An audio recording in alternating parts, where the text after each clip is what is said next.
کبھی کبھی ملتی ہے ایسی ویڈیو، اس بیان کو لاسٹ تک ضرور سننا۔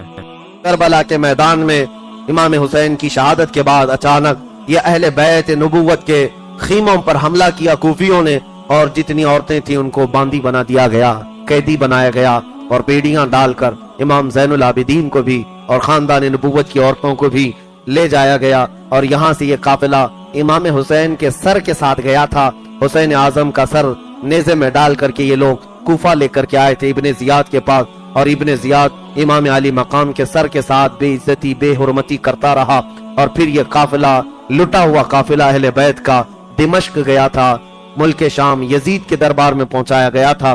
وہاں تک یہ قافلہ کیسے گیا ہوگا، کتنا لمبا سفر کیا ہوگا، لیکن میرے عزیزو حقیقی بات تو یہ ہے کہ ہم صرف اتنا کہنا چاہیں گے، سچ کہا ہے شاعر نے، چن کر کہا ہے، اسلام زندہ ہوتا ہے ہر کربلا کے بعد۔ ایک ہی واقعہ دل دہلا دیتا ہے۔ بیچ راستے میں ایک جگہ یہ قافلہ رکا تھا، ایک گرجا گھر تھا، ایک عیسائی پادری رہتا تھا، کنیسہ یعنی ان کا چرچ تھا۔ اس نے دیکھا، رات کو ٹھہرنے کا موقع دیا، پوچھا یہ کون لوگ ہیں، کس کے سر لے جا رہے ہو؟ کہا کہ حسین ابن علی جو باغی تھے ہمارے خلیفہ کے، مار دیا گیا، کاٹ دیا گیا، اور سر لے کر جا رہے ہیں۔ اس پادری نے دیکھا اور پھر چہرے کو دیکھنے کے لیے قریب آیا تو حیرت کی بات ہے، فدا ہو گیا۔ کہا یہ چہرہ مجھے ایک رات رکھنے کے لیے دے سکتے ہو؟ کہا ہرگز نہیں، یہ امانت ہے، ہم یزید کے دربار تک پہنچانے کے لیے امین ہیں۔ نہیں دیا، لیکن ان لالچی کتوں کو کبھی بھی مال سے خریدا جا سکتا تھا۔ اس عیسائی پادری نے 12,000 درہم اس وقت جو چاندی کے سکے تھے تھیلی میں بھر کر لایا اور کہا یہ لے لو نذرانہ، ایک رات مجھے دے دو اور کل صبح پھر لے کر چلے جانا۔ انہوں نے کہا رات کو رکھنا ہی ہے۔ اس عیسائی پادری کے پاس انہوں نے یہ سر دے دیا۔ امام علی مقام کا سر لے کر وہ عیسائی پادری، چرچ میں رہنے والا راہب ہے، لایا۔ جتنی دھول گرد و غبار لگی ہوئی تھی سب کو چہرے کو صاف کیا، بالوں کو صاف کیا، کٹے ہوئے سر کو ایک تخت پر رکھا اور اس پر تھوڑی سی خوشبو لگایا۔ دیکھ کر کے وہ غم کے ساتھ بیٹھا، آنکھیں بھگوتا رہا۔ اس نے سوچا یہ کیسی قوم ہے جس رسول کا کلمہ پڑھتی ہے، اس رسول کے بیٹے کو کاٹ کر کے لائی ہے۔ اور اس کے بعد اس عیسائی نے سر کو وہاں رکھا تھا، اونگ آئی، سو گیا، لیکن قسمت جاگ گئی، میرے آقا تشریف لائے۔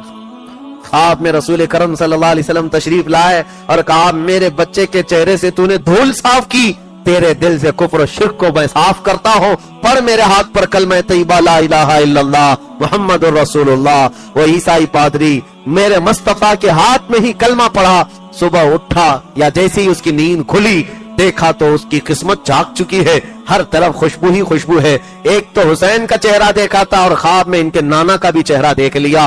قسمت کیسی جاگی ہے، اسی کو میں ایک جھلک آپ کے سامنے رکھا، ایک ہی مثال رکھا۔ صبح تو اس نے سر واپس کر دیا، لیکن یہی تو ہم کہتے ہیں اے ظالموں، تم ہزاروں کی تعداد میں ہو کر اسلام کو اس طرح نہیں پھیلا سکے جس طرح کٹا ہوا سر بھی گرجا گھر میں جا کر ایمان پھیلا رہا ہے، اسلام کی دولت سے روشناس کر رہا ہے۔ اسی کو شاعر نے کہا تھا کٹ جانا قتل ہو جانا، اس سے فیصلہ نہیں ہوتا کہ کون جیتا کون ہارا، حقیقت تو بعد کے حالات بتاتے ہیں۔ کٹا ہوا سر بھی ابھی لوگوں میں تبلیغ کر رہا ہے، کٹا ہوا سر اب بھی لوگوں کو اسلام کی طرف بلا رہا ہے۔ حقیقت میں یہی تو فتح ہے، اور اسی کو آج ہم کربلا کے میدان میں جا کر دیکھتے ہیں۔ آج پوچھنا کسی سے، دمشق میں جا کر، ملک شام کا یہ کیپٹل سٹی ہے، راجدھانی ہے دمشق، جا کر پوچھنا یہاں کبھی یزید کا دربار لگتا تھا، یہاں خلافت ہاؤس ہوا کرتا تھا، یہاں بڑی عمارت تھی، وہ کہاں ہے؟ مجھے پتا ہے ہمارے ساتھیوں نے کہا کہ لوگ تمہیں پکڑ کر کے لے جائیں گے اور ایک ایسی جگہ کھڑا کر دیں گے جہاں پر یزید مر کر ختم ہوا، اس کی قبر محفوظ نہیں، لے جا کر کے تمہیں ایسی جگہ کھڑا کر دیں گے جہاں سڑن کی بدبو ایسی آتی ہے، دمشق والے اپنا پورا گاربیج، اپنا کچرا جہاں لا کر ڈم کرتے ہیں، پھینکتے ہیں، جہاں کتے آج بھی پیشاب کرتے ہوں گے، اس جگہ پر یزید کے متعلق لوگ بتاتے ہیں یہاں ختم ہو گیا، یہاں اس کا دربار ختم ہوا۔ اور میرے عزیزو اگر قسمت ساتھ دے تو ایک بار عراق کے شہر اس کربلا کے میدان میں بھی جانا، وہاں جا کر کے پوچھنا، سنا ہے یہاں ایک میدان تھا اور یہاں پر کوئی گھر نہیں تھا، یہاں پر کوئی پانی کا کوئی انتظام نہیں تھا، اور رسول اللہ کے شہزادے کٹ کٹ کر کے گرے تھے، اس میدان میں ان کے ٹکڑے اڑائے گئے تھے۔ لوگ تم پر ہنسیں گے اور کہیں گے یہاں اب نہ میدان ہے، نہ بے آب و گیاہ کوئی میدان ہے، صحرا ہے، بلکہ کربلا کا میدان تو ایسی گھنی آبادی میں تبدیل ہے کہ اس آبادی کے بیچوں بیچ